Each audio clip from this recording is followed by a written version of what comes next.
I think it's time we blow this scene. Get everybody in the stuff together. Okay, 3, 2, 1, let's jam.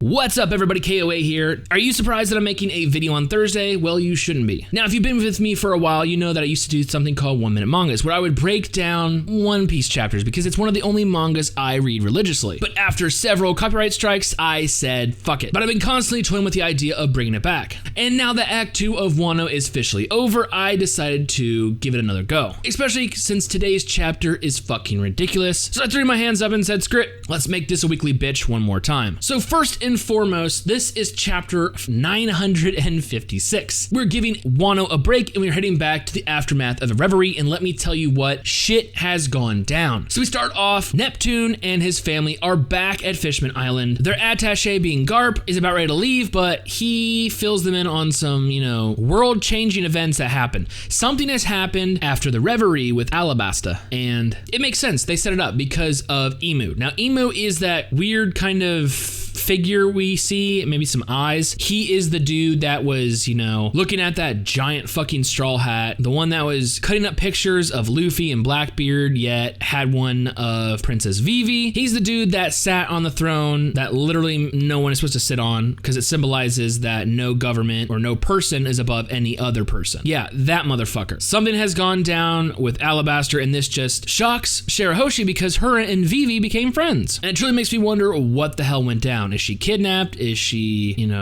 something happened to her father? I mean, there's so many things that could happen. I guess just another mystery that Oda's setting up. Now we cut to Morgans. Now, Morgans is an interesting character. Ever since they first introduced him in the Whole Cake arc, honestly, he's Big Bird to me. That's all I get from this character. Yet, coming off today's episode, he seems like a pretty badass dude. He's in charge of the papers, and his team is obviously super frantic. More than just this, other shit has gone down, so they're wondering what to publish, what to send out. He's even getting bribes not to publish certain shit, and right after he tells one of his underlings to send that shit back, off pops a mask, and it's actually a Cypher Pole agent in disguise. Yet he is no match for Morgans. He's like, nah man, I'm gonna publish what I want to publish because I am a fucking journalist. Fuck you. I think he also calls himself a fucking DJ at one point. That was pretty funny. So yeah, we know that multiple things are going down. And at the very end of that, we see that he's getting contact from Wapol, but also one of the stories that he did publish is about Sabo. Now we know from previous chapters, and it only happened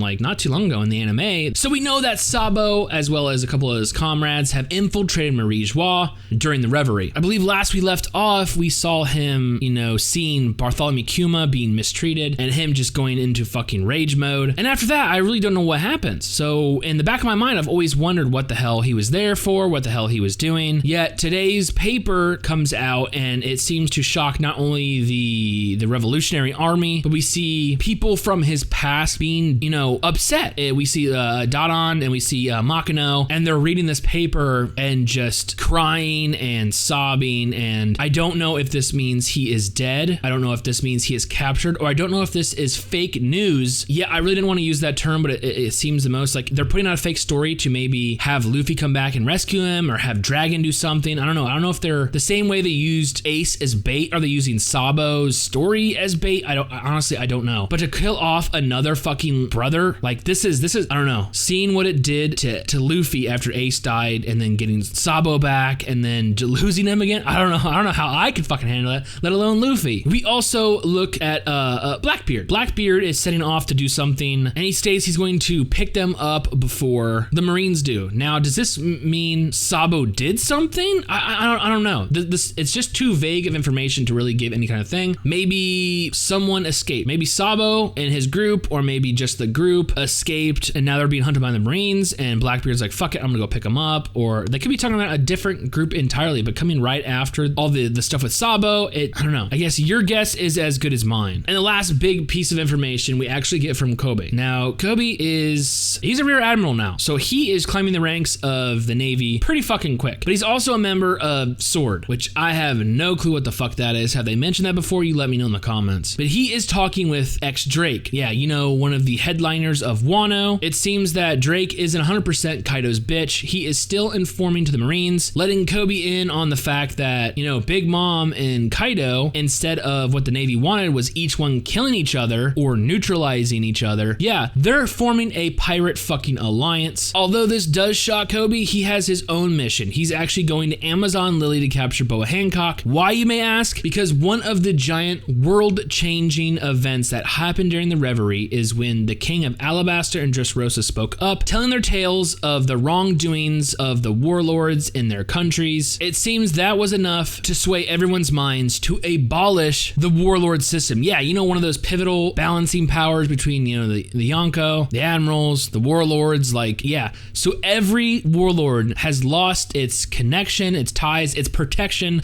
by the world government, and we see that the Navy is actually confronting several of these individuals, including Buggy, Hawkeye, and the fake Whitebeard Jr. And I really do want to question what the hell is going on. I know there are some bad apples, but you are literally telling these people they're no longer part of the world government, that they are pirates, and you think that's a good idea? You've just turned tenuous allies into enemies, including the world's strongest swordsman and the pirate empress. So I think you done fucked yourself. We're gonna have to see how these battles turn out, because Hawkeye, honestly, I think he's excited. He said, fuck it. It's been so long since I've been chased. It's time to do fucking battle. Boa Hancock, I don't know how she's gonna fare against the military. I honestly don't. I mean, she's a badass and the Kuja pirates are badass. Story-wise though, Oda can take this twist and go anywhere with it. You know he has before. Edward Weevil, he can go fuck himself. Buggy. Buggy's interaction is hilarious. You guys take him on and I'll escape in the meantime. And there we have it. It's the end of chapter 956. Honestly, I thought last chapter was badass when Zoro got his new sword, Enma, and seeing like it sucked the soul right out of him. This one though, like I said, the Reverie has been in the back of my mind since we just like cut it at the very beginning. Like literally it commenced. We see Emo sit on the throne. I think that's pretty much fucking it. Like we got the giant straw hat. Like there's so much Oda has set up that he still has yet to answer. And now he's even setting more shit up with the mystery of Sabo, as well as the incident in Alabasta. And now we have the warlords losing their titles and becoming literally pirates again. So this world is absolutely changing and it's got me fucking excited. So with that being said, I cannot wait for future chapters.